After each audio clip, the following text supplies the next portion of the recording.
while most of us are continuing to stay 6 feet apart, some world leaders are keeping their family members as close as possible.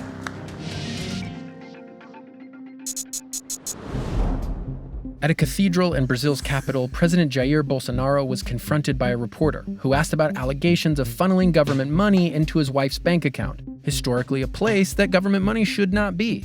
But he handled the situation as any great leader would, with diplomacy and grace. The fraud allegations came from a Brazilian magazine, which claimed a former aide to Bolsonaro's senator's son dropped $16,000 into Michelle Bolsonaro's bank account. And as we all know, nothing makes you look less guilty than asking who wants to catch these hands. Sri Lanka's new president has appointed 2 family members to his cabinet in an attempt to turn the government into the plot of succession. President Gotabaya Rajapaksa's already named his brother, who's also a former president, as prime minister. Altogether, the family's taken over nearly every sector of governance. And with a 2/3 majority in parliament, they have the power to change the constitution, build the dynasty of their dreams, and prove that old saying, bros before checks and balances. The old work-life balance is tough when you're a dictator. North Korean leader Kim Jong-un, who's widely suspected to be having health issues, is hoping to lighten his workload by handing some of it to his sister, Kim Yo-jong. She'll now be his second in command. #girlboss, am I right?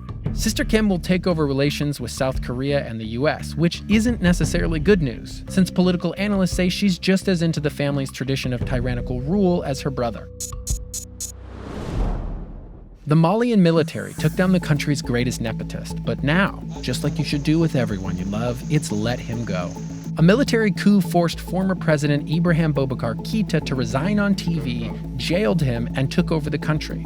While nobody knows what the new government will look like, Keïta, who pissed people off by appointing his son to parliament, letting the economy tank, and not doing much about terrorism, probably won't get to be part of it.